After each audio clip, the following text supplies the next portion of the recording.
இப்ப இதெல்லாம் கடந்து போயிட்டோம்லங்க. 15 நாள் ஆகிப்போச்சு. அவர் விமர்சனம் பண்றாருல, அதிமுக முன்னாள் அமைச்சர் விமர்சனம் பண்றாருல, கருத்து விமர்சனம் பண்ணட்டும். விமர்சிக்க வேண்டியது எல்லாருடைய பொறுப்பு இருக்கு. யார் வேணாலும் விமர்சனம் பண்ணலாம். திமுக குறி வச்சு இது பண்றாங்களா? இல்ல இப்ப அவரு சொல்றாரு, அவர் எங்களை யாரும் குறியே வைக்க முடியாது. இல்ல உங்க மேல வழக்கு பதிவு பண்ணிருக்கு, நடவடிக்கை எடுத்திருக்காங்க, ஜெயில அடைச்சிருக்காங்க.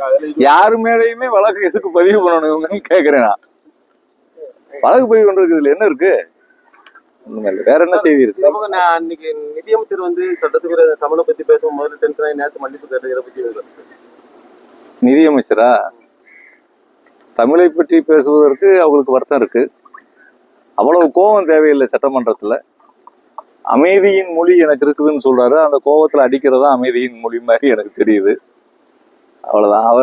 அவரை மாத்திக்கிடணும்னு நான் நினைக்கிறேன். சார், அதிமுக ஆட்சியில எம்எல்ஏ இருந்திருக்கீங்க, திமுக ஆட்சியில எம்எல்ஏ இருந்திருக்கீங்க, இப்ப தமாக ஆட்சியில எம்எல்ஏ இருக்கீங்க, எதிர்கட்சி எம்எல்ஏ இருக்கீங்க. அதனுடைய செயல்பாடுகள் எப்படி இருக்கு சார்? ஒவ்வொரு கட்சியினுடைய செயல்பாடுகள் சட்டமன்ற வழியா தமாக ஆட்சி நடக்குது, அவங்க செயல்பாடு என்னன்னு கேளுங்க. ஆமா, இல்ல கடந்த காலங்களில் நீங்க செயல்பாடு அவங்க என்னுடைய செயல்பாடுகள் எப்பயும் போலதான் இருக்குது.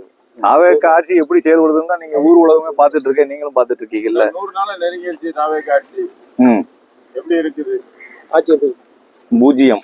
9.5 லட்சம் பேருக்கு மின்கட்டண உயர்வு கூட்டியிருக்குன்னு சொல்லி அமைச்சரே ஒத்துக்கிறாரு. எல்லாருக்குமே 2000 ரூபா வர்றது 6000 ரூபா வருது, 5000 ரூபா வந்திருக்கு. நிறைய கூடுதலா இருக்கு. பல்வேறு விஷயங்கள் இனிமேதான் அது தனி மனிதர்களா எங்களுக்கு புகார் வரலன்னு சொல்லி சொல்றாரு.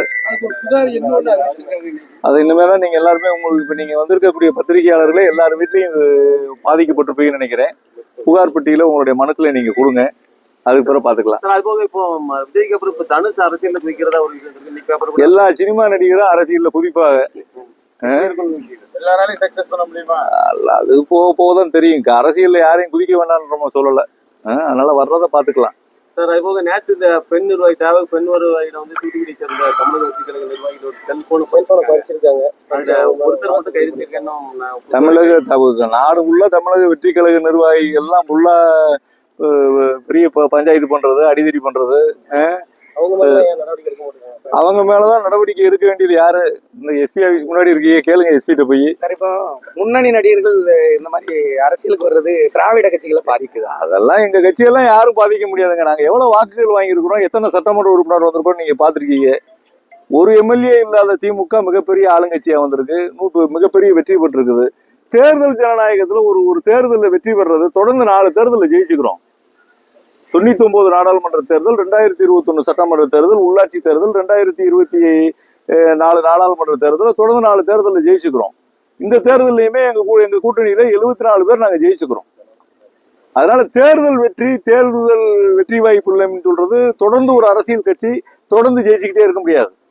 அதுக்காண்டி மக்கள் மன்றத்துல என்ன மக்களுடைய ஜஸ்டிபிகேஷன் என்ன சொல்லி இருக்கிறாங்க, இப்படி எதிர்கட்சியா நாங்க எப்படி செயல்பட போறோம், இந்த ஆளுங்கட்சி எப்படி செயல்பட்டு நீங்க பாக்கணுமே ஒழிய இந்த தோல்வி இதெல்லாம் எங்களுக்கு என்ன இல்ல சின்ன விஷயம். அது இதுல ஒரு மிகப்பெரிய வெற்றி தான் நாங்க பெற்றிருக்கிறோம். அடுத்த கட்டத்தை நோக்கி நகர்ந்து போவோம்.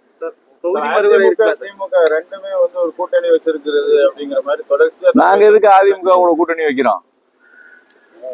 டிவிக்கே தாங்க கூட்டணி வச்சிருக்காங்க, பேசிட்டு இருக்காங்க. பாத்தீங்களா, எங்க கட்சியில அதிமுக எத்தனை எம்எல்ஏ அவங்களோட போய் சேர்ந்துக்கிறாங்க. அதிமுக நாங்க தான் உண்மையான அதிமுகன்னு பேசிக்கிட்டு இருக்கிறார்.